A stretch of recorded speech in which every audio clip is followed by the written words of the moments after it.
band in Trinidad. Yo! Yo, check, check. 1, 2, 3, 4. God damn it! Hey, bad boy. You know we crazy. So this is Burdie. And this is Barney. This is the Burdie and Barney show. Thanks for keeping it simple. Keep it simple. Yeah, that's how we do it. Simplicity, genius, interchangeable.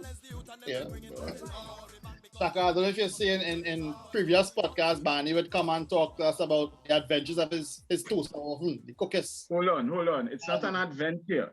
It's not an adventure. It's a way of life. And when I see the man face light up, but he talking about all like he going to the dentist. Well, let me just say from the job, I've listened.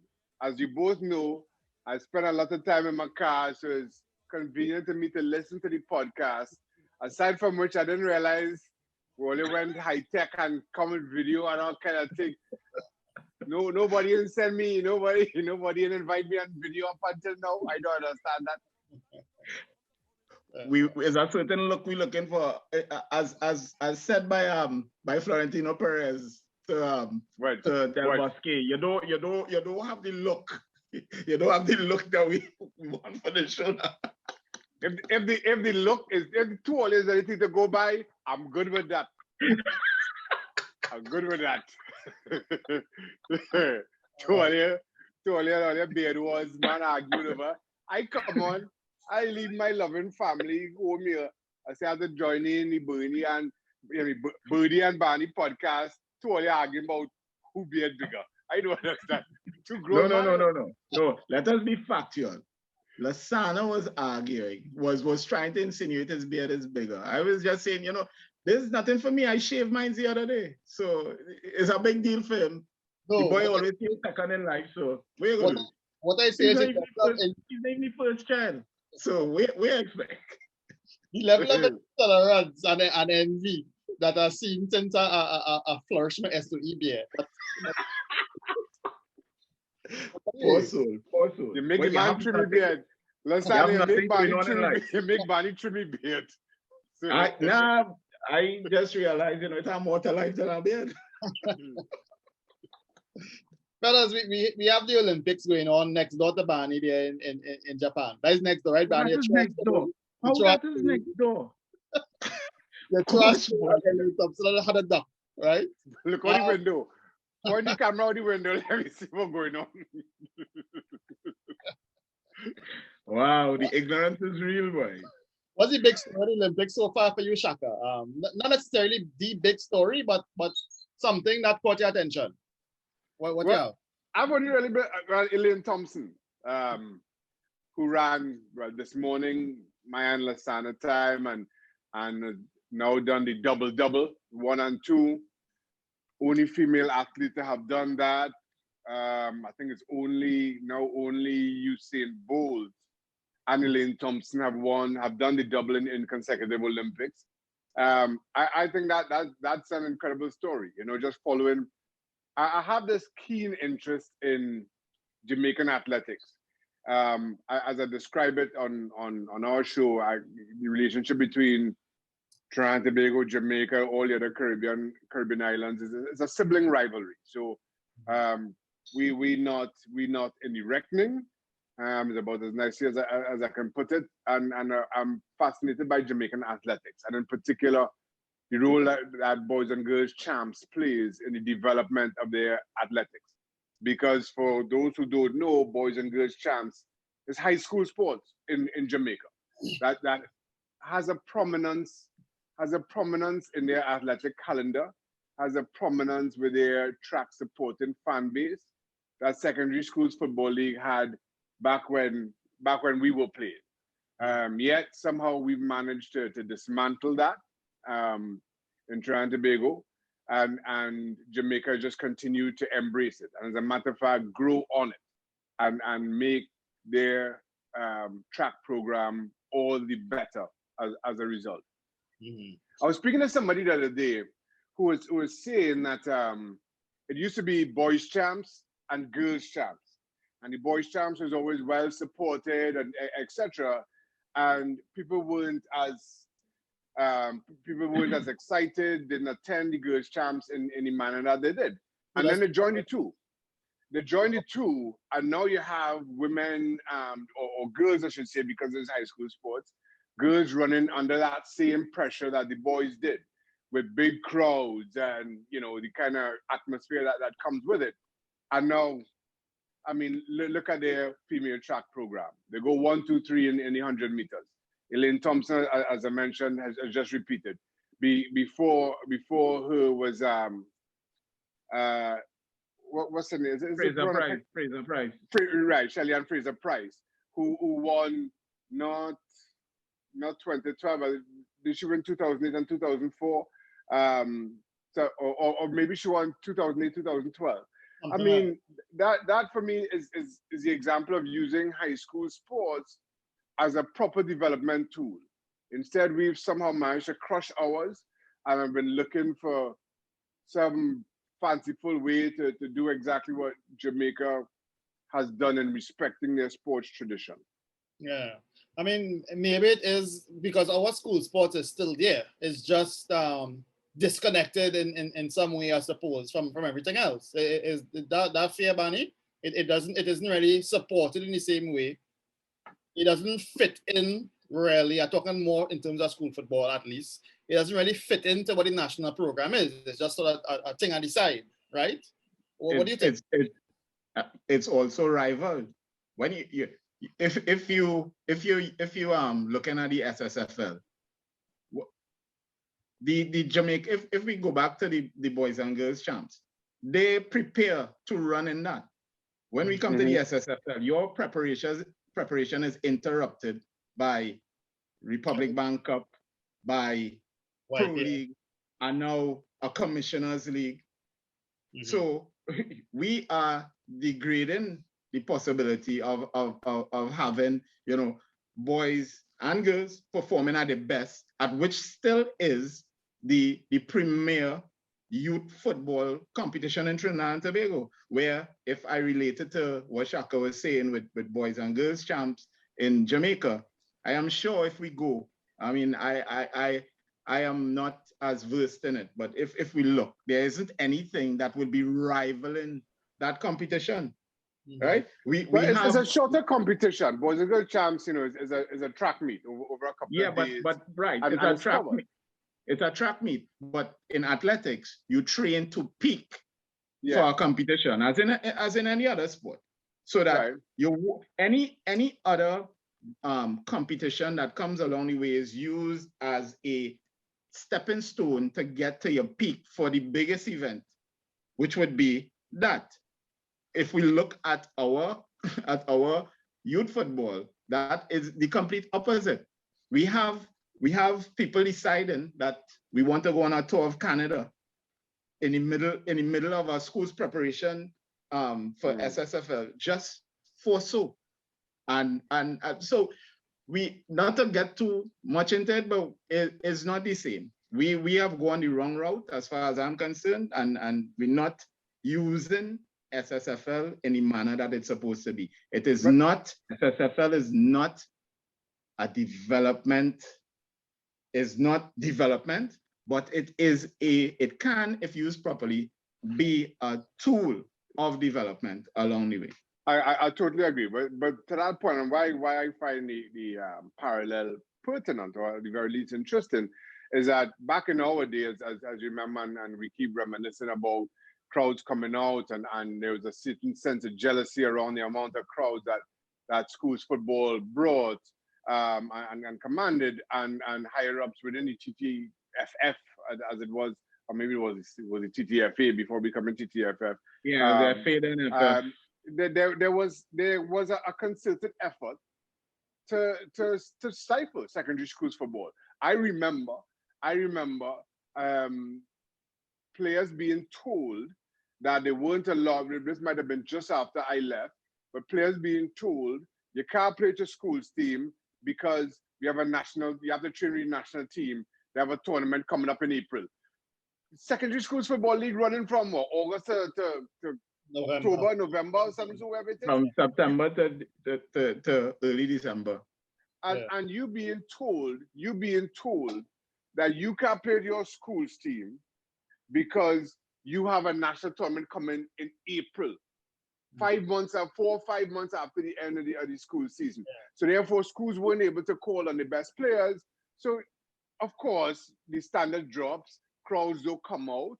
And now all of a sudden there's a little bit of a resurgence. When last couple of times I was home with the secondary school football league, and granted it was a NAPS Prez final, but I was so happy to see the crowds, the kind of energy that both those schools brought, albeit a smaller crowd, a little bit lost in the stadium.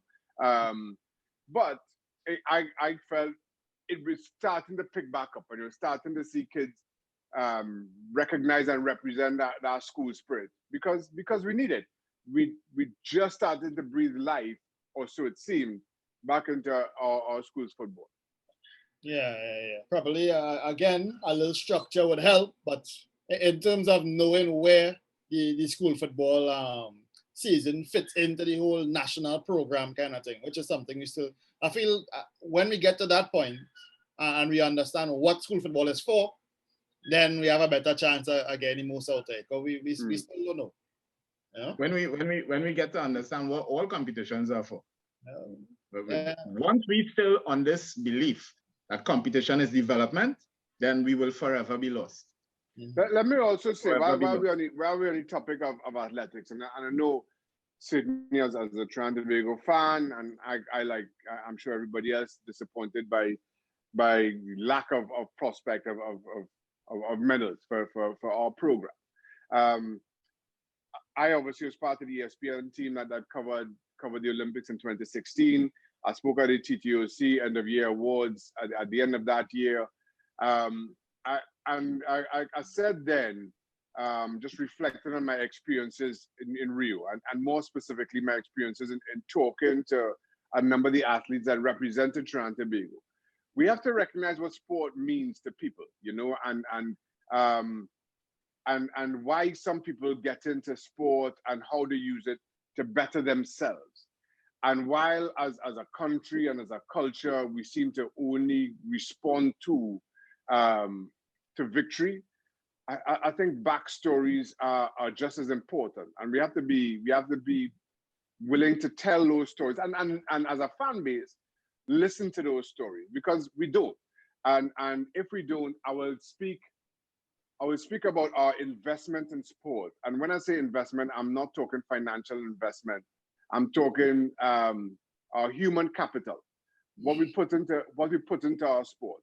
We don't, as fans, we don't show up to track meets. We don't get involved in the athletes' lives. We show them absolutely no support for 4 years, and then at the end of the Olympics, when they have put their best efforts out of the track or wherever the arena is, we're the first to criticize. I just don't get that. I just don't get how, as a culture, we feel we are born with some innate right to criticize when we don't contribute in the slightest. We don't even pay our money to go and watch a track meet, yet we first to jump on social media and criticize people. One of the stories that I always tell, and his name slips me now, the boxer who competed in 2016. It's Paul, right? Nigel. Yeah, Nigel Paul. Nigel Paul. So so when again working the ESPN set as I did, I listen. I know coming in here and sitting and speaking, and in those circumstances, you are the only guest in this studio. It could be a little bit nerve-wracking to some people who don't have that experience. So I would always kind of go and meet the athletes outside the set and just have a chat, just talk about anything, just to make them relaxed. Not tell them what questions you're gonna ask. Just talk about the food or when you're heading back home, anything. And I remember speaking to Nigel Paul before, and I was like, how you end up here, man? And he was just like, he was overweight, trying to lose weight. And he started training and working out, and then a friend of his invited him into a boxing gym that that his friend used to go to get fit and lose weight. So he started boxing in an effort to lose weight, and he was enjoying it, and he was losing weight. And next thing you know, his coach say, well, you're doing well in your training. How about taking this amateur fight? Like, all right, no problem. This is part of again his goal. And he win that fight, he win another fight, he win. Next thing he end up in Olympic qualifiers, and he qualified. But then he gets to Rio and he gets knocked out in his first bout or whatever it is. And while our fan base back home are absolutely chastising him for getting knocked out in this first bout, and you know how scathing we could be, especially when we ain't invest nothing in it. And again, human capital. But hearing the story of Nigel Paul and how he found himself there, that for me is heartwarming. Those are stories that need to be told. Yet we happy to skip over the story, just so we could be more critical in how we view our athletes. And that for me will continue to hold us back as a nation in all sports. It will continue to discourage people from trying. It will continue to discourage people from, for want of a better phrase, punch above their weight, or what they may think is above their weight, and take that chance. And as a result, we're just going to find ourselves in this vicious circle. And as a matter of fact, as a result, our programs are going to continue to decline. Yeah. It is an interesting point in terms of the backstories and everything else, and I looked at the way we covered the Olympics for Rio and the way we're covering it now. I suppose then in every way the athletes in Tokyo would be disadvantaged. First of all, the training for event, they're not sure if it's going to happen or not. Mm-hmm. There's the fear of COVID, the concern about vaccines. We saw two athletes actually get there and then not able to perform at all because they tested positive for COVID, of course, with the Rio Games, there were features on all the athletes and so on. It was a very huge production, the way it was done. This game is not like that at all. So that means people know much less about the athletes who are participating. The media here in Trinidad and Tobago is weaker than it was 5 years ago. Yeah, Matt. Okay, Matt, go on. With the whole economic impact and everything else. So it really all boils down to, the athletes probably, I'm sure, even to raise resources in the middle of a pandemic. This team here. So, definitely a lot harder than it was 5 years ago. And even then it was kind of tough. Yeah, yeah. Mm-hmm. What was your by the way, we spoke earlier about the boys and girls champs, and I was thinking about that in Trinidad football. I know for the intercal final, they always have the women's final will play before the boys. Yeah. Mm-hmm. I think that might be the only time in the season that the boys and girls really play on the same day. Yeah. But then in Trinidad and Tobago, few of the stadia actually have lights. So that means that when you have a double header, the first game is like, one. That'll be early, exactly, when kids are out of school or in any sort. Yeah. So that is a challenge and an understandable excuse in that way. That you do sympathize with some of those limitations.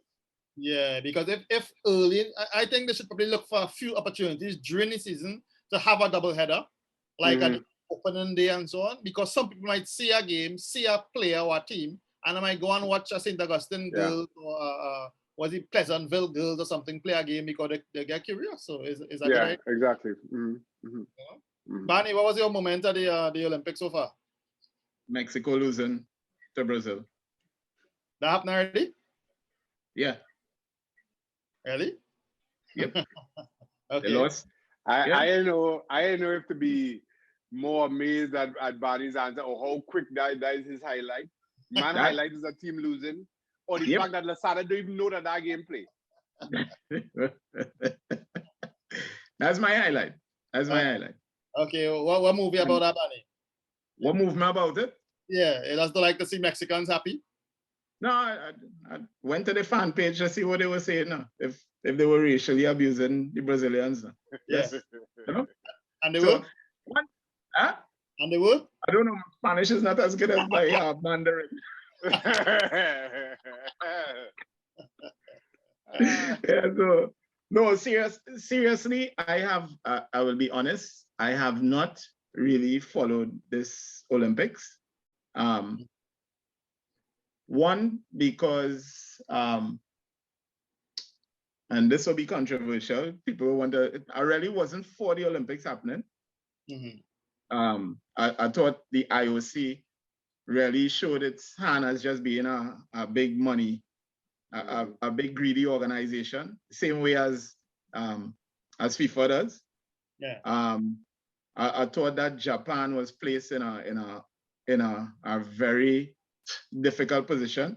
At the same time, from the athletics and from the coaching side, I understood the athletes wanting, you preparing for this and you wanting it to happen. So I was kind of, I want them to perform. I want them to get the opportunity to perform, but the reasoning that the IOC was given and what was going on behind the scenes, I wasn't too pleased with that. So I kind of switched off of the Olympics. I normally would watch everything, even synchronized swimming. Yeah. And I didn't get myself up for that this year.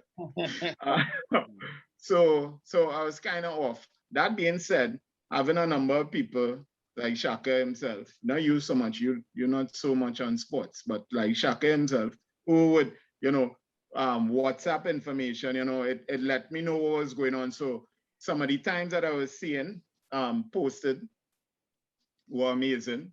The run by the friend, if I had to point to anything, really, it would be that 100 meters men finals.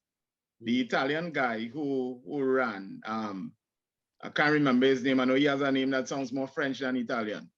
Who won the 100 meters is a shot out of the dark. And I've gone on record as saying, I just, sorry? Lamont Jacobs. Right.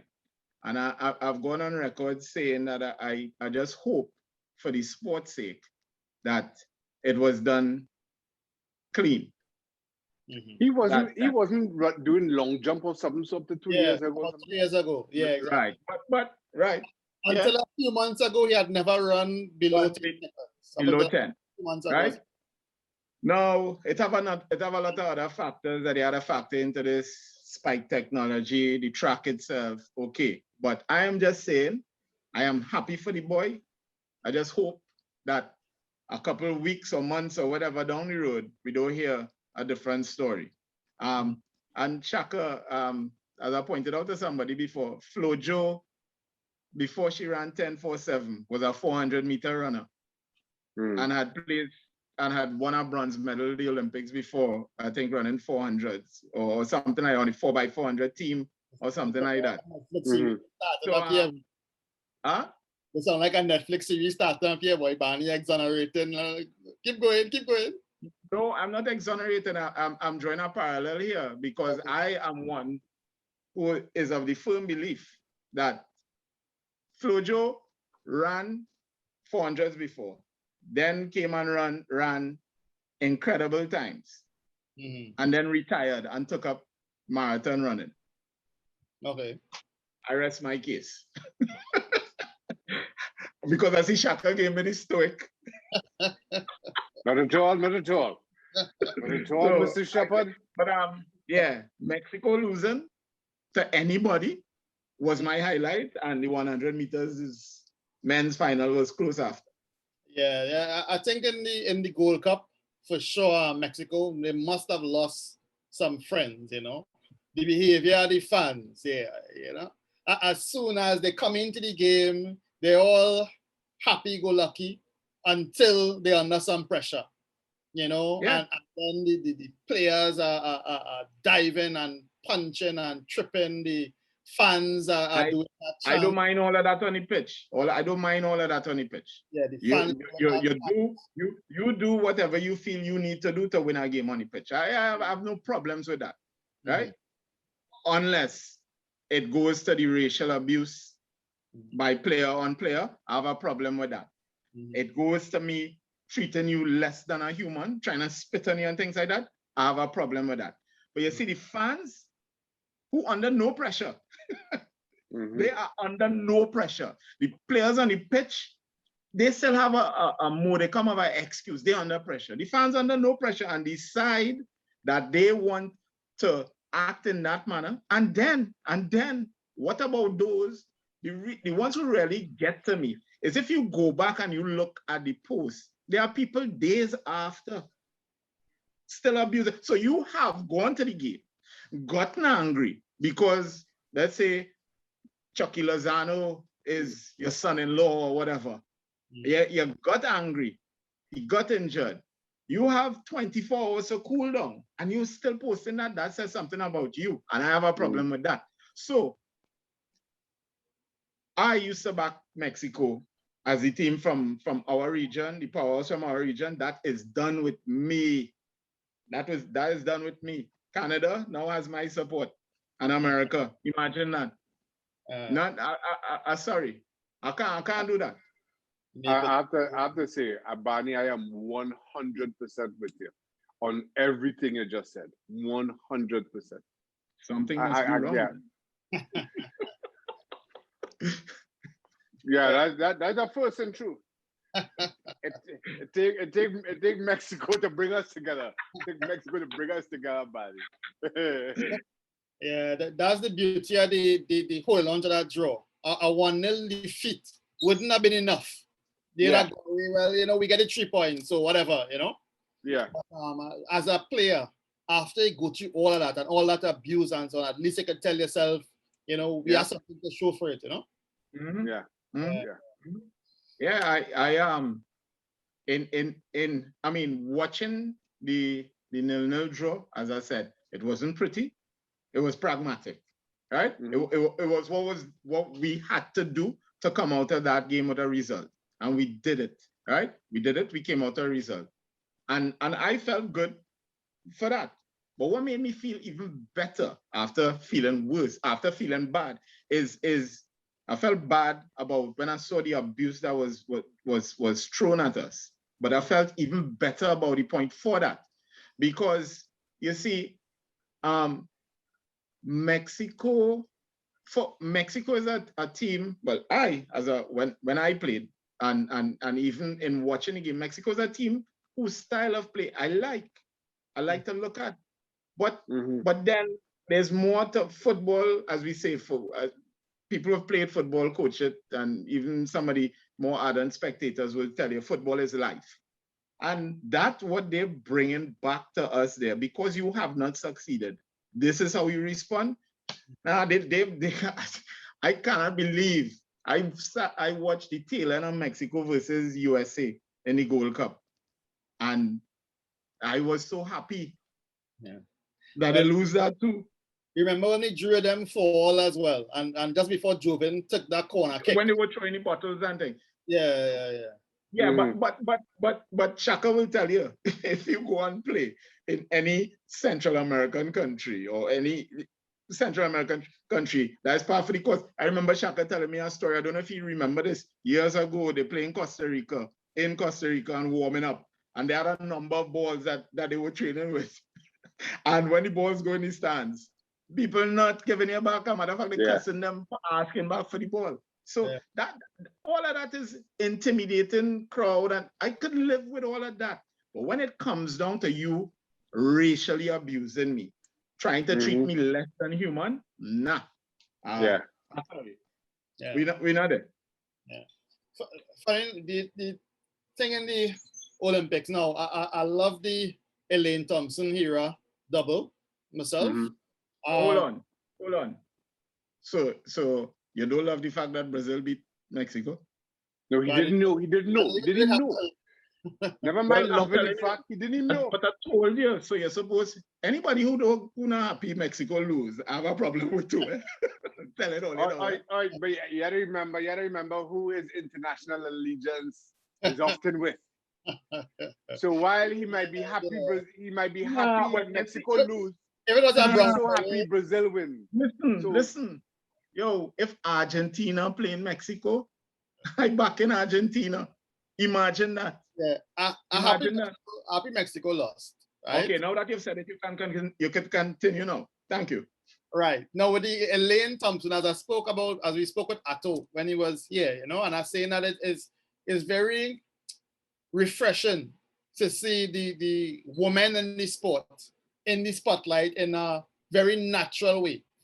You know, because of course I hear all the time that the right thing to do is to support the woman, and you know that, and you try to give them all the respect and everything else, and we changing all attitudes about females in sports. But this time, it didn't need a build-up. It was actually the highlight. Yeah. You know? So I thought that was something that was really refreshing about this Olympics, right? Yeah. And one of the things I think that added to it is a little spiciness at the end of the race too. That's like Bacalanas. We always have that in the men's in anything. In the 100 meters, it was Canada versus America with Donovan Bailey. Then it was Jamaica versus America. Then when Atto was there, you know, you always had that little spice in it. In the women, it was one person would dominate. And Elaine? Sorry? Between Shelly-Ann and Elaine, you're talking about? Not just Shelly-Ann and Elaine, all three of them. But Shelly-Ann, I can't remember the name of the young lady. Rika Jackson. Right. Yeah, I could see that there was something going on there. And then somebody sent me an article, right, from a race earlier on in the year. So Shelly won the Jamaican, I don't know if it's early on in the year or if it's last year. Shelly won the Olympic trials. Yeah. And then lost, right, and then lost to the champ, the Elaine. In a race, and came out and said, but and you know, reading it, there wasn't any malice in it, but it was just a fact. Listen, I am not happy that I lost, but I know why I lost to her, and I will have enough time to fix that. And that was it on there. So that added to the whole thing. Normally with the woman, one person would dominate, and hey, you know, Shelly or Flojo or whoever, and that is it, and she's real. But what I am kind of sad about is that they kind of the tail end of their careers. I would have loved to see this sort of heavyweight bout. But Shelly-Ann is. Elaine have at least another Olympics, you know. Elaine is not 35? Nah. Yeah. Who's 35? So I'm sure somebody's 35. Mm-hmm. You know, you're a different kind of stupid boy. but then even if Elaine is young and going forward, I need somebody else there. I need that. Yeah, huh? But Elaine is 29. My 29 was like 35. yeah, I'll agree with that. I'll agree with that 100%. So for most sports fans, the highlight would have been Mexico losing to Brazil. Elaine smashing an Olympic record, but for Barney it was a little frostiness after the win. No. The lacquerie.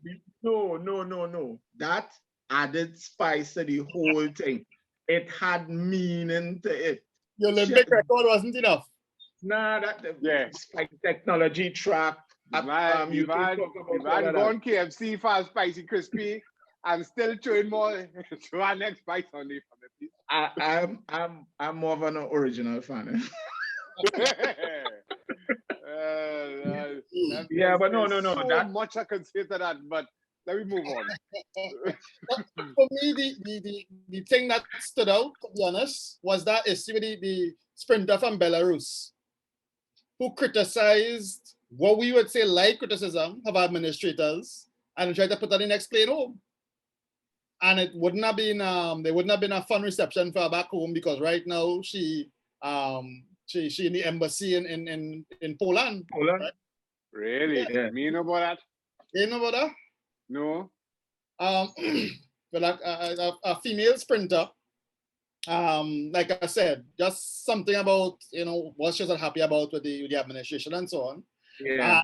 They said, well, come, let's go home quickly and talk about it. And she said, well, no, I'd rather not. And they say, we insist. If you Really? work, if you don't. And right now, her husband fled the country. That's how serious it is. He in Ukraine right now. Gee, Right? man.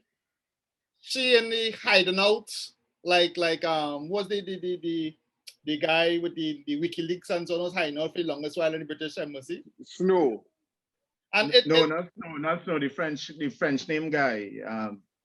Julian. Yeah. I can't remember his surname.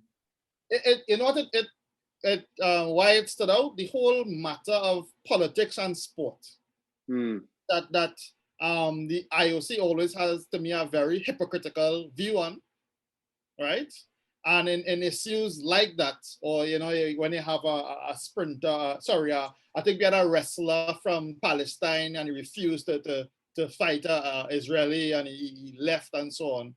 And of course, their position is simply to have as many countries as they want, as they can. Their sympathies are almost always with the administrators and not with the athletes. I mean, look at we have the Russian athletes in the Olympics under a different flag. So they're not competing as Russia, they're competing as what is ROC? ROC. Yeah. And it's always right there in your face. And there's this lie about sport and politics and Correct. Mustn't get involved and this kind of thing. It's the biggest lie that FIFA uses at their disposal. Yeah. I know you can't have any politics. That's a lie. That's not true. Yeah. That's not true.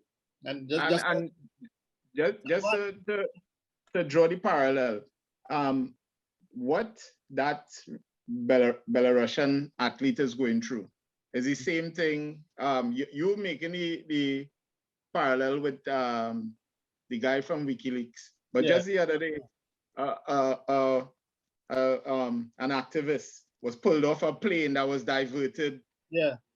Right. So was not Ukraine too? Was not Ukraine? It's from Belarus as well. It's Belarus. Okay. Yeah. So that parallel is that sort of activity is there by that state. And funny enough, I was on this nondescript website the other day, Wired something, and I saw I saw somebody arguing that is all propaganda. Propaganda. Yeah, so somebody was saying, well, this is what is done by these countries, and somebody else was stating that is just Western propaganda that we see and however. So I ain't getting into that. That website tolerant in Trinidad with young men and women or something like that. And we get to understand that one particular delegation want to whisk away athletes in the dead of the night kind of thing. I mean, there's not something to have a emergency meeting of immediately at the board of the IOC to find out what's happening. Of course. No. Of course. You only have those meetings if Japan say that they're not going to have the Olympics. And therefore, your monies that you already got from NBC might be in trouble. So no. I thought you were going to if a player take off his jersey and you have a Pepsi logo below or something. No, that they might hire a firing squad for that. These are serious things. You having to fight for your life as an athlete, now that's okay. Yeah. That's any sleep over him. Shaka, back to football and the Gold Cup up in your neck of the woods. What's your takeaway from Trinidad and Tobago at the Gold Cup this year? I think we had this discussion separately. I was really pleased with the performance, with the resolve in the first game. Okay, we went to get a point, and we really had to fight to get our point. And just kind of give them some of the performances given the 2 years we had before, the 2 years of football we had before, I think it was good to see a team just show that kind of resolve, you know. But then I'll be honest, I expected more in the next 2 games. I was against, who was it, Costa Rica and Honduras, was it? El Salvador. El Salvador and then Guatemala. El Salvador and Guatemala. Right, correct. Okay. I felt we defended in the first half against El Salvador and only started to play in the second half when we were behind. And once we did, we looked like a team. We looked like we could match them. Listen, they scored late on in the second half to make it 2-0. I know that, but I thought we matched them a lot in the second half. And then in the third game, we're gonna hide into nothing here. We out, give them what was happening. Go on and have a go at Guatemala, and I don't think we did that well enough. And I know Barney disagrees, and he sees it differently.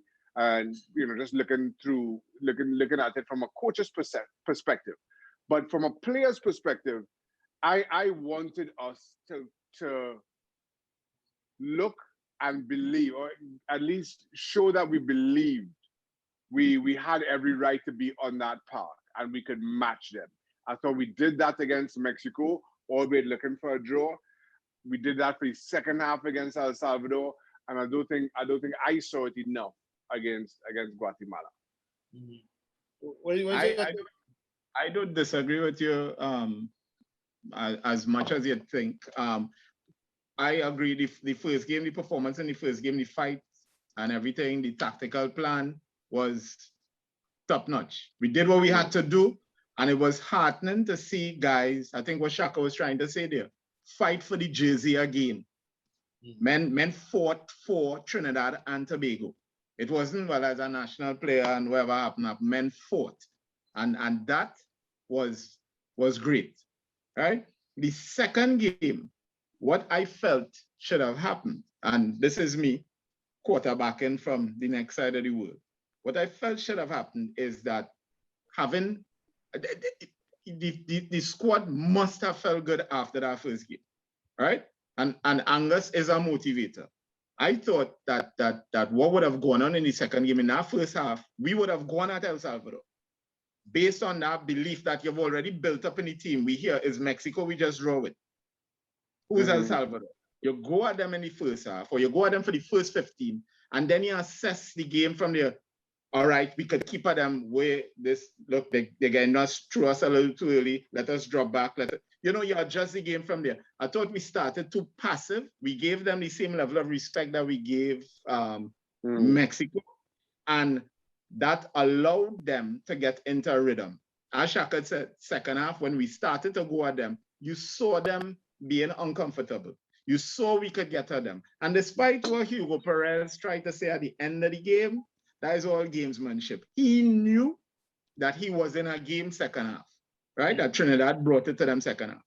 And in the third game, I thought it would have been difficult then, from a coaching perspective, to get the team up to perform at the same level, because we basically knew we were out, right? But I still saw things from the team in that third game that made me feel, you know what, Angus, overall, decent enough job to go forward to see what we could build on from here. That was my takeaway from the tournament. That's a fair point about the third game. Performance. That's a fair point about the third game. You're absolutely right there. It would have been a tough game to get up for. And so I take back my earlier criticism. a little bit. I was speaking to someone earlier today about criticizing athletes. Right? We don't do that. We don't do that vague. We don't do that, right? There's a real program here. We just call names. So I was saying there's a difference in critique, in offering a critique and bashing. And sometimes I don't know if people not real sport fans, which is fine. People who turn on to watch sport once every 4 years or something, right? So you turn on to watch sport, probably the first time you're watching the Olympics, let's say at the Bolden says, as a coach, as a former track athlete and so on, if that girl improves her start, let's say, if she lean forward or something like that, she could be so much more effective as an athlete. And the armchair fan says, oh, the girl trying her best, leave her alone. You know, and it's difficult. I'm sure you all would agree, because as a coach and an athlete as well, you have to realize that sport is an occupation, right? As in any job in the world, effort is one thing, but there are always ways to get better. You know, and the people who go on to me to reach all the way are people who are able to take on board, well, they're able to, of course, filter, but still take on board the right criticism to improve, you know? Yeah. You have been on all sides, Shaka, you know, because now you're analyst and so on, and before you're athlete. What do you make of that Well, you know? First of all, and in terms of filtering, and I think that's probably more important now than it was during my playing time, because of social media. Because there's so much more that there's so much more that that comes at you, you know. Let me say to all the young athletes listening, the longer I've stayed in this game, and I include my time as an analyst, the more you realize how few opinions actually count. And that for me is key for young players in particular, who may still have that larger circle of friends, who still have that investment in social media and different social media accounts. When it comes to your sport, when it comes to your profession, there are very few opinions that actually count. And that is something I realized early on. Well, let me change that. I probably recognized that fully midway through my career, in all honesty, because I used to take it on. You listen to what the press is saying and the tabloid media, and you know, and it can all get a lot. It can all get very heavy. But when you recognize, and for me, when it was just recognizing that the only opinion that counted was my manager and my goalkeeper coach. After that, it really didn't matter. I certainly found a kind of maturity to my performances, in that I wasn't that concerned about criticism. And again, it was a very different time, because all you have to do is avoid the back pages of the tabloid media and certain members of the press. It's more difficult to escape that now. So that is key. But to your point, and also in terms of critique and criticism, again, you have to be able to filter that too, and recognize people who are genuine in their critique. But not everything they say will be pertinent to you or relate to you. So while, you know, I use Atto talking about a young lady starting, and if she needs to do this, that may be absolutely true. But maybe she has a sore Achilles.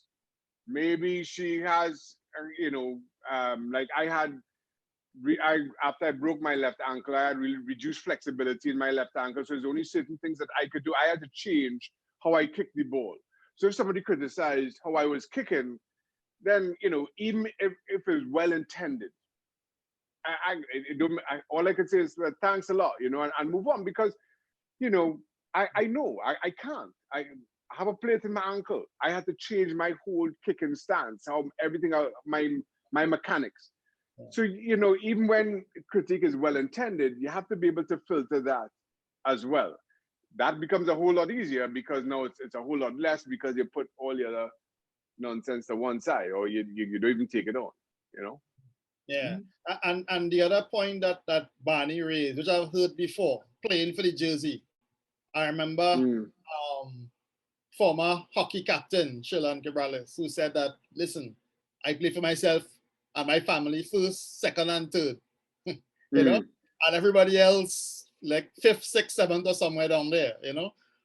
Is it a myth when you go out on the field? Are you thinking about, the flag and a friend's home, or are you thinking about just being a professional and doing well? And this might be even more relevant in an era now where people often play for countries that sometimes they haven't even visited. Yeah. One of our standouts was that the Danish-born guy, Nicholas Frendrup. His English is pretty weak. I'm not sure if he's even been to Trinidad. Right. What about that, playing for the jersey? Oh, sorry, go ahead, Barry.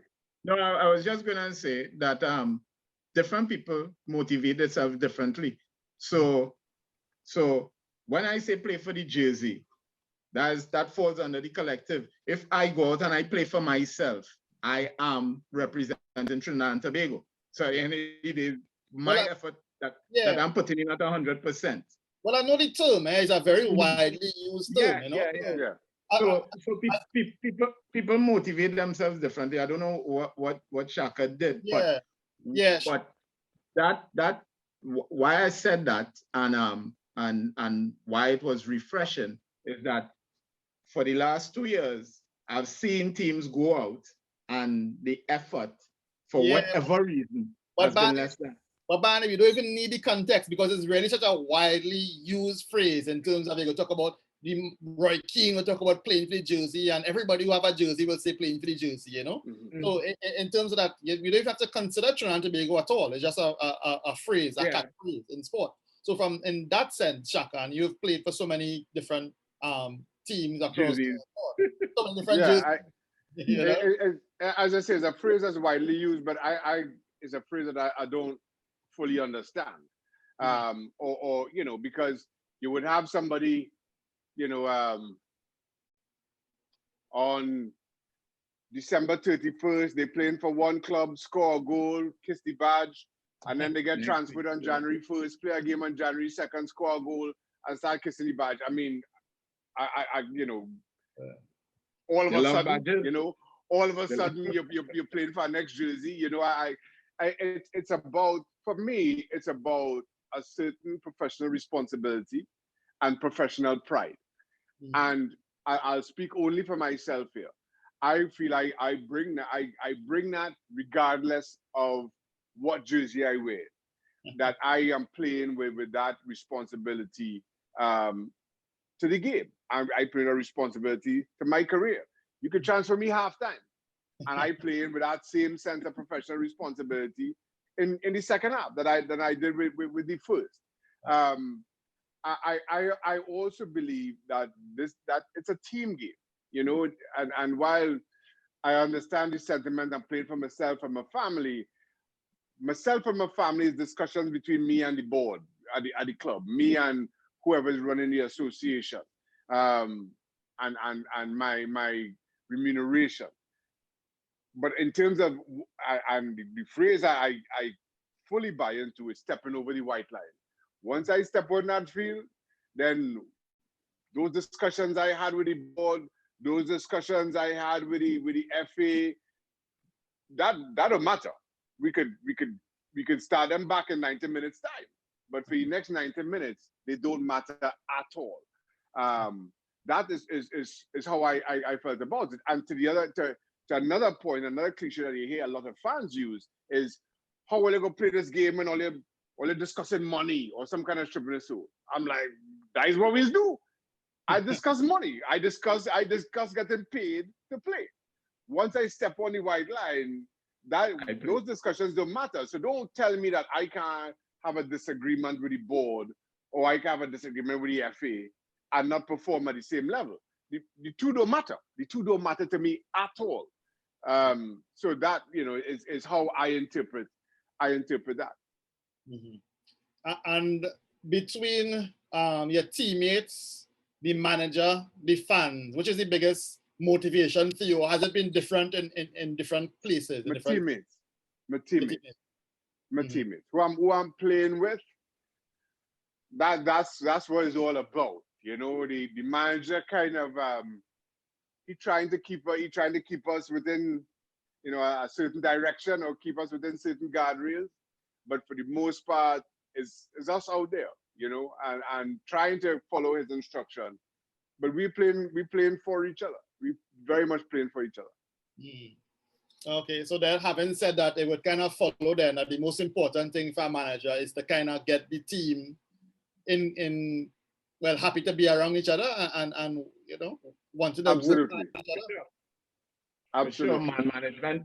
man management is a big part of coaching. So once you have a happy bunch, you could get them to do anything. When people disgruntled in any occupation, there's pain. There's pain. Once they're Yeah. happy, everybody goes through life looking for three things in a job: something they're good at, something they enjoy, and something they're well paid for. If you have players who have those three, well, they're good at it and they're well paid for it. But if they're enjoying it, if they're enjoying working with this other guy, being around Mhm. this next guy, then it's easy to get them to do anything. Yeah. I only feel like journalism. I wonder about them three things there, boy. That's not a job. That's not a job, though. Wait We is, don't wait is, really, Barney. Wait is. huh? Wait is. We A don't really. punishment? I don't want to get into any bacchanal here, but when I see some of the people in that field, that's not a job. That's not a job. I know for sure I'm missing one of those three things. I know for sure. What is something you're good at? Maybe two. So, Shaka, this Gold Cup, well, I think we could say it was a disaster for the Caribbean, right? We sent, I believe, 7 teams from the Caribbean went to the Gold Cup. Not a single team from the Caribbean won any game against a team outside the Caribbean, not even Jamaica. Jamaica's wins only came against, regional teams. But then we know the COVID pandemic affected sport in the Caribbean more than outside of the Caribbean. I think that's, pretty much fact. Yeah. Should we be, do we have anything to look forward to with the World Cup qualifiers coming right now? And you think the Caribbean should be concerned, Shaka? Well, Trinidad and Tobago fans are not to look forward to that.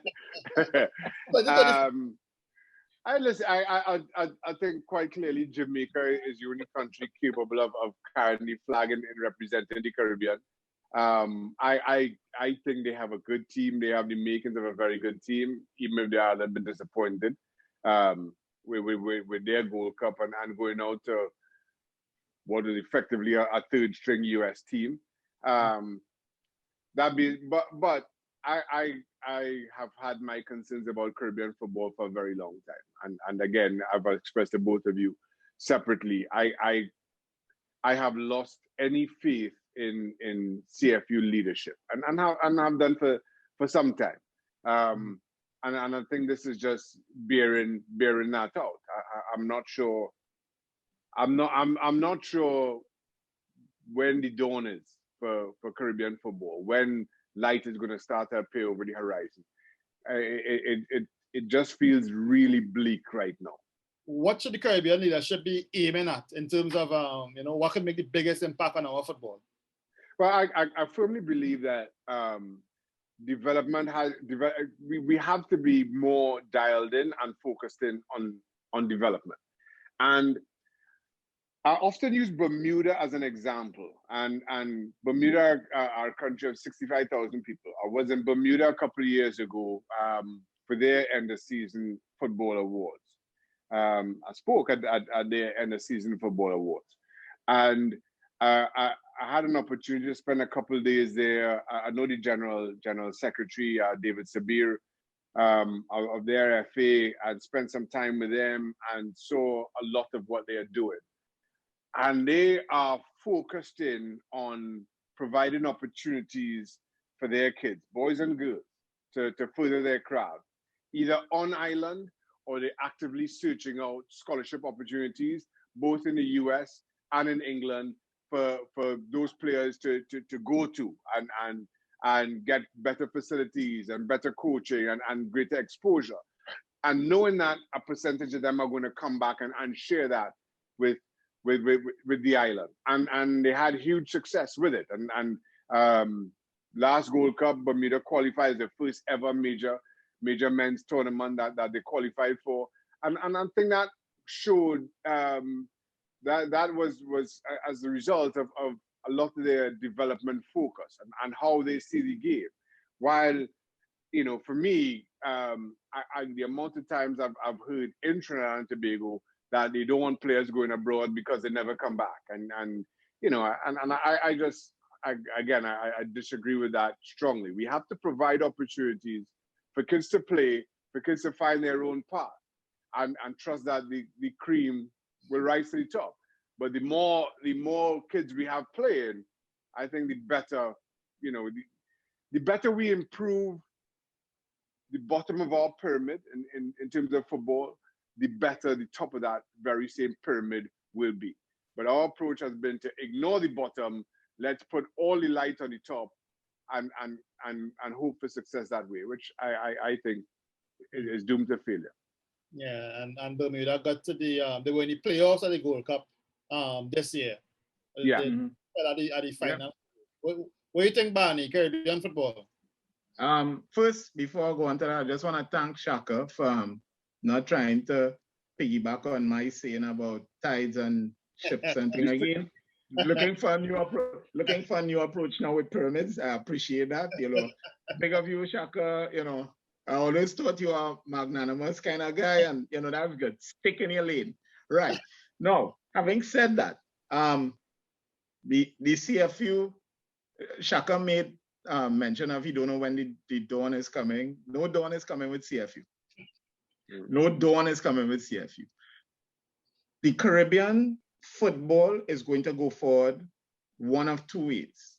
Either independent associations man up, take the necessary actions to help develop the game and raise the standard of the game. So like what Bermuda is doing there with finding parts, improving the technical and tactical ability of the players and finding parts for them, be it scholarships or whatever, that is fantastic. Other people have to build their own pathway to raise the standard of their game. Other FAs. CFU is not going to help in this. And two, the only other way is if CONCACAF throws us a bone. So if CONCACAF decides that they want to get the confederation standard up, then we will benefit from that. But CFU is not going to do anything. So the interview that the article I read, I can't remember who wrote the article and who did the interview. Of course. Maybe I don't think it was any big name website or anything like that. It was some nondescript site, right? But an interview was done with the CFU president. And when you all started this conversation, I was laughing because it came back to mind. And that is a joke. And he is a joke. He is a joke. He is the president of CFU and cannot answer what is happening with his members, who he's supposed to be representing. I don't know how more comical you get. And he's actually proud of it. He's actually proud of what he said. So CFU is not going to be doing anything. The independent FAs have to do something. Jamaica, in the English-speaking Caribbean, Jamaica is ahead of us, ahead of everybody. I can't put my head on a block and say I know what they're doing, but I could look at a couple of things that they have done and tip my hat to them. One, a professional league that, surprise, surprise, uses community-based teams to get crowds. Wow, what a left field idea. Wow, amazing. Never seen that before. I've never heard of Liverpool, Manchester. Wait, no, those are communities too. All right, sorry. All right? So that's one. Two. See where you're going with that, Barney.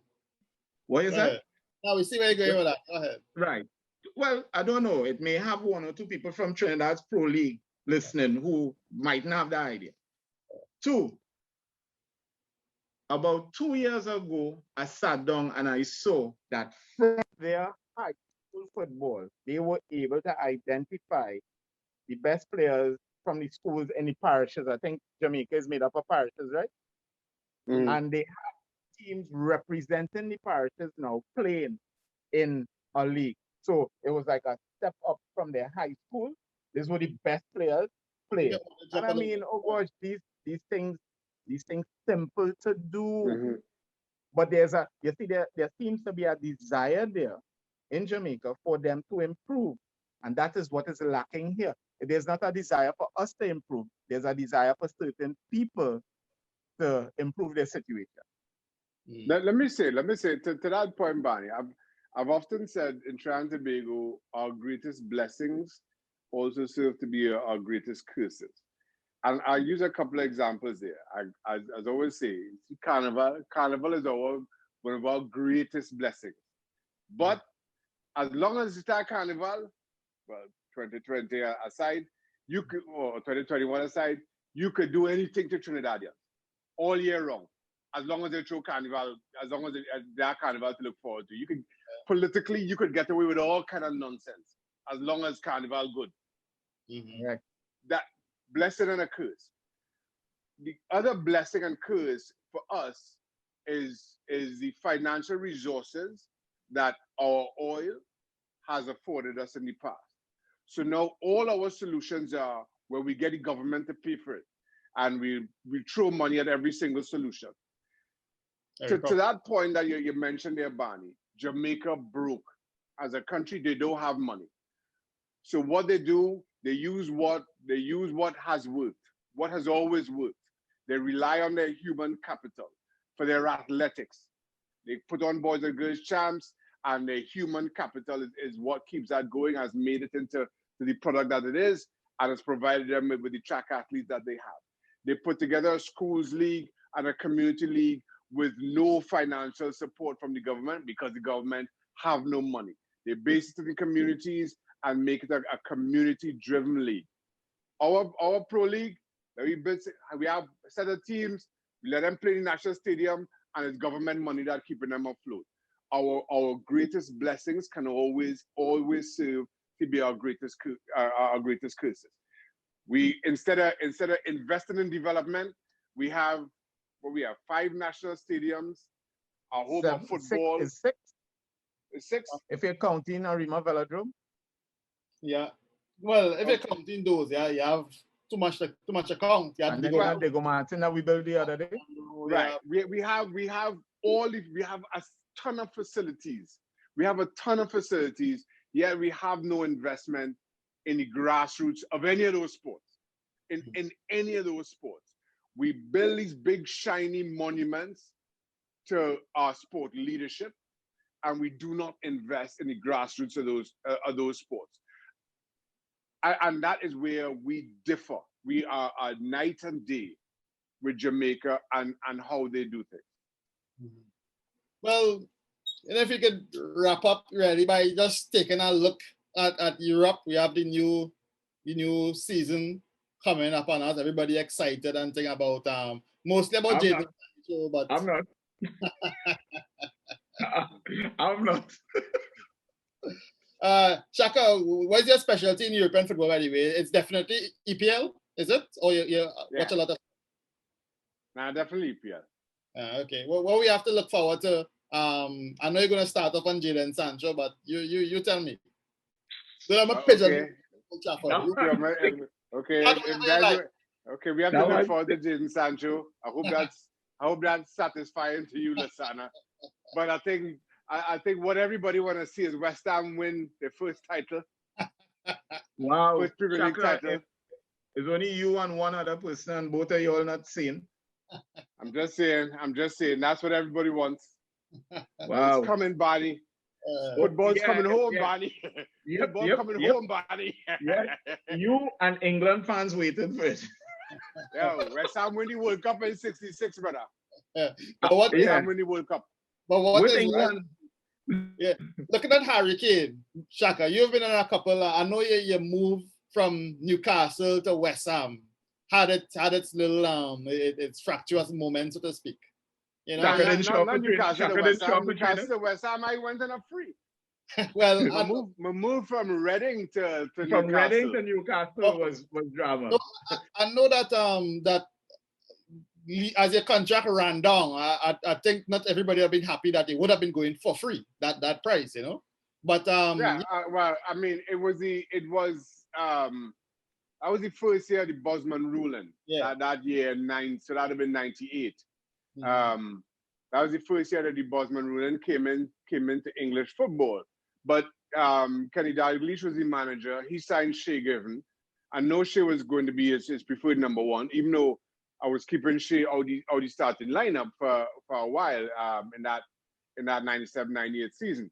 But I knew if I stayed there long term, Shea was going to be his preferred number one.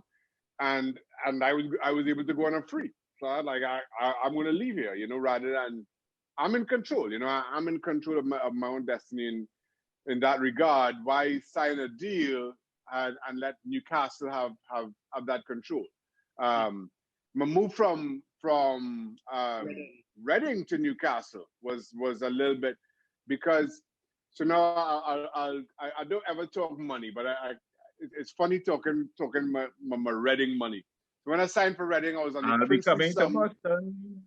I was on the princely sum of £400 a week when I signed for Reading, and then so I'm my second season. I got player this season, so I got a bumper pay increase to £900 a week. I was crushing it. I was crushing it. I was. I was killing them by oh God. So I signed a 2-year deal. So let me see. My first contract was 92 to 94, and then I signed 94 to 96 on 900 a week. That was including sign-on bonus, by the way. Okay. Yeah, that was including sign-on bonus. Yeah. It was 600 a week and 300 a week where I get up front to the side of them. I was killing it, man. But I signed 2 years. Yeah. And then Newcastle came in for me at the end of the first year. For what was that? It was a record bid for a goalkeeper, a British goalkeeper at the time. Yeah, so I thought I was. And the thing that upset me was because I stayed. So Mark McGee, who was my first manager at Reading, he had gone on to manage. He had left Reading and went to Leicester, who were in the Premier League at the time, and he tried to sign me, and I turned him down.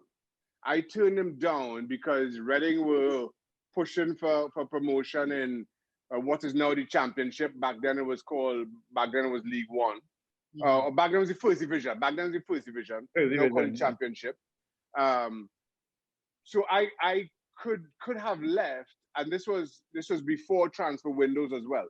So I could have left before, and I turned that down. I turned that down to stay with Reading.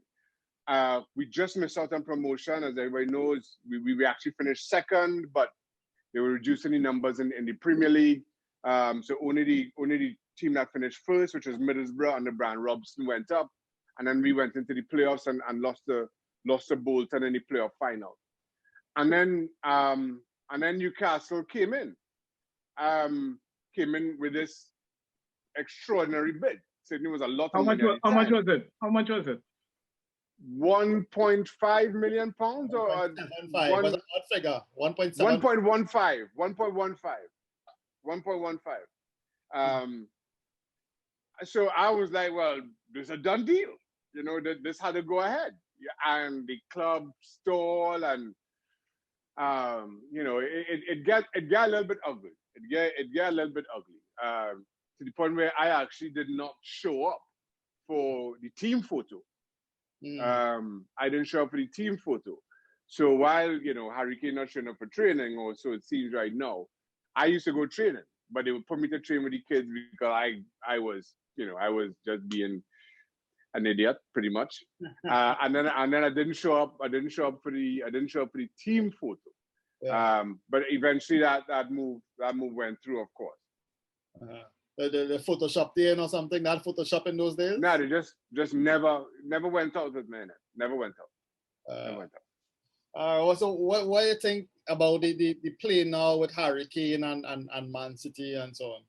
Well, I believe that there was a gentleman's agreement, right? I have no evidence of this. But I feel there was a gentleman's agreement between Harry Kane and Daniel Levy. And if there was, then I cannot side with Daniel Levy and going back on his word. Regardless of what the bid is. Harry Kane has been a servant to this club for so long. If there was this agreement, then I'm siding with Harry Kane on it. If there wasn't, then that's a failure of Harry Kane's representatives. I do not know why. I don't know why in today's football, if you, regardless of how much you're getting paid, why there's not an exit clause in your contract, unless you at a Real Madrid, a Barcelona, Manchester United, City, Liverpool. If you don't have an exit clause in your contract, then that's a failure of your representation. Absolute failure, abject failure. So is that becoming more normal right now? These exit clauses? You're not sure? They've always been popular in Spain, but they've always been ridiculous in Spain. Yeah. They make a mockery of the whole thing, I would say. Yeah. So they just like, we're gonna put this clause in. If somebody's stupid enough to pay it, well, that is more. It's unrealistic, and it's just a way of them keeping it fair. But I am not sure that exit clauses are that prominent in English football. They weren't when I was playing. That wasn't an issue at all. But I unless you sign in a 3-year deal, I don't see how you don't have an exit clause. How Harry Kane signs a 6-year deal without an exit clause, or at least that agreement that he felt that Daniel Levy would have respected. Then it's a failure. It's a failure of his representation. Who is his brother, by the way? But the thing about it is, I could understand what you said there about it may not be prominent in the English game, right? But a player like Harry Kane, who has wider appeal, I mean, Barcelona or whoever, clubs across Europe, the biggest clubs, will be looking at a Harry Kane. As your representative, it is your duty to insert something to make sure that something is there inserted so that when the big opportunity comes, it may come from a Milan, from an Inter, from somebody else, you have that opportunity to go. So aside, I agree with you 100% in his representatives failing him there. Going back to something you touched on with whether or not, we know if there was a gentleman's agreement. If we look back to the case of Luka Modric, who also had a gentleman's agreement, and the way that Daniel Levy acted, and the way that Levy acted and how it went, I tend to want to believe that Harry Kane is talking the truth. Levy is as talented as they get when it comes to negotiating.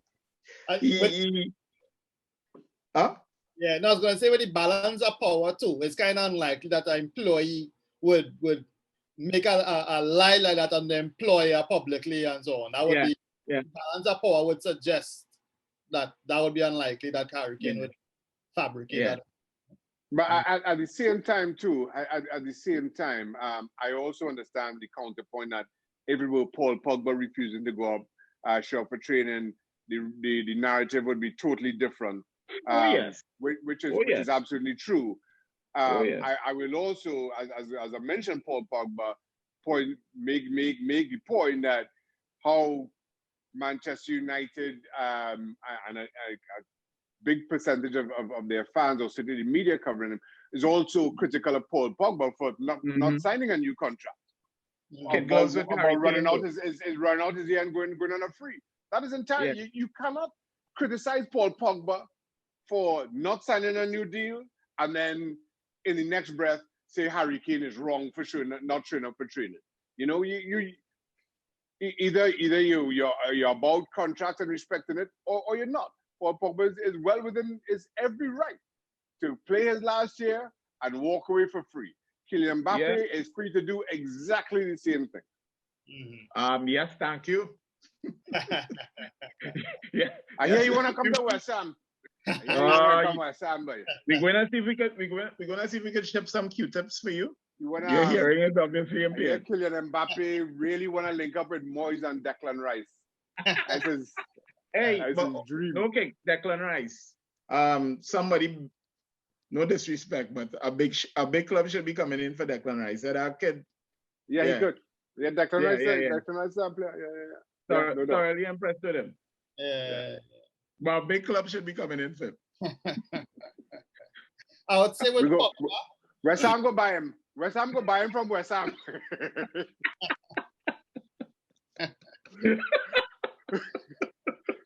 that as If I were Man U, I was hanging out Paul Pogba to PSG for big money. and you're going They for will the take. young. And you're going and you're going and you're taking the young. Barca may not want to release him. So you have Van der Beek. Yeah. Van der Beek there as well, player plus money. And you take him and the money that you're offering, because Manu, looking at how Manu played last season and from what we're reading, what they're planning to do this season, Van der Beek and Sheppy have as much chance of getting on the pitch. Right? So wait, Manu should take who from Barca? The young. the young. Oh, then Lengo De Jong, you're mad? Everything They will soon not be in a position to say who they're letting go. They have three players that they don't want to let go: Messi, Pedri, and De Jong. They don't want to let go of those three at all. But trust me, the longer this thing goes without them getting a solution, they will lose the ability to say who they don't want to sell. And De Jong, they can't sell Messi or Pedri. The fans will kill them. Yeah. But De Jong, he is the one they don't want to lose, but they could lose him. They are in the position. Barca is one step away from where Milan was some years back. Mm-hmm. Shaka, I'm loving it. I see on whatever Barca documentary a beautiful painting they have in the office. I have a $500. I waited until a few hours before the registration deadline. I got over my $500 for that. Oh, good Lord. Yeah. Now they have made a complete mess. Complete mess. Barca $5 away from starting a GoFundMe. Yes. But if Barca president do this and take off his mask, you're seeing Brent Sancho. Central FC. I leave in this. Let me do the Shaka. Yeah. Shaka, one before we go, right? We having a very short preseason this year, right? Because of the early Saturday league and so on. And you have a situation where a lot of these teams not even going to see the players until days before the first game. What impact do you think they're going to have to the start of this competition? And even with transfers coming in so late, Yeah, I think that's always difficult when you do have a good preseason, with the team kind of building together. But to that point, all the big clubs have the same issue. Everybody trying to deal with players coming back late. So maybe there'll be some uncertainty, and some odd results to start the season. But I think we'll all level out. But as I say, the big clubs who have international players all having to deal with it. And West Ham, you all had most of your players for the preseason, so. I was now about to say a small club. That's why we go win the league. That's why we go win the league. No. I was gonna say a small club like a West Ham will find themselves in and amongst the running in the early part until we start to get closer to December, and you know how it happens there. I don't know what you're talking about, brother. We gotta win the league. We gotta win the league. The winter break is like that when you bend for home in a horse race. Or you take the final bend in a 800. Yeah, that is it. And West Ham just give you the what's that? It's going backwards. Don't invite Barney next time now. No, but I think they would have some upsets earlier o'clock just because of that problem. also what is something to look at is how teams manage players, because injuries are serious concern. And like what the article I sent here, or the snippet of the article with why the Spanish players went to the Olympics. Yeah. The Spanish-based players went to the Olympics. That's going to have a serious impact. Pedri is a player. Pedri is quality. Pedri is class. And Barca have to manage that youth properly, and really and truly, the Spanish FA should really do a better job with that. Spain's success going forward for the next 10 years or so may be directly tied to that boy. He is that good. This other guy, the other Barcelona player who was injured, the winger who had the bad knee. Fati, yeah. Those two guys are very important to Spain's future going forward. I think that what went on there, but this boy played close to 70 games. Yeah. If I see him in the first month for Barca, well, I don't know. Yeah. I don't know. Thoughts about that, Shaka? I remember Michael Owen, I think in his biography, said that the amount of games he played as a teenager and so on, he believes led to more injury problems and so on in his career. We have Stuart Robson, who comes on ESPN FC with us. He was the same thing, broke into the Arsenal team at 17. And of course, that was a different era. You know, the thinking then was you're young enough, you can play as many games as you want. And he really struggled. Well, I want to say later on in his career, but at a relatively young age. At about 28, 29, he had injuries that forced him out of the game. That he talked about that all the time, how he played too many games as a youngster. Yeah. We could only hope that that thing doesn't happen to Pedri. And this guy, I don't care. I like Real Madrid, but this boy being lost to injuries and thing is a serious dent on the game, because he's that good. The little fella, he is Iniesta come back in somebody else's body, literally. Right. The boy is on our next level. Yeah. Right, it'd be Pedri body in that case. Iniesta come back. I wanna leave the show now. Somebody else body. No, it's only so much Hislop I could take. I really want to go now, please. This is Burdie. And this is Barney. Although you didn't ask me, but go away from here. You didn't ask me what's my closing words in. I realize once we have guests on, you forgive me. You have any closing words, Barney? Yes. Really? Mexico lose. Yes. Also not Barney. Yeah. I have to remind everybody about that. Don't worry, we will delete that part out. No, I'm not even doing the Mexican wave. So this is Burdie. And this is Barney. And we out. Don't pound the table. All right, cool, nice.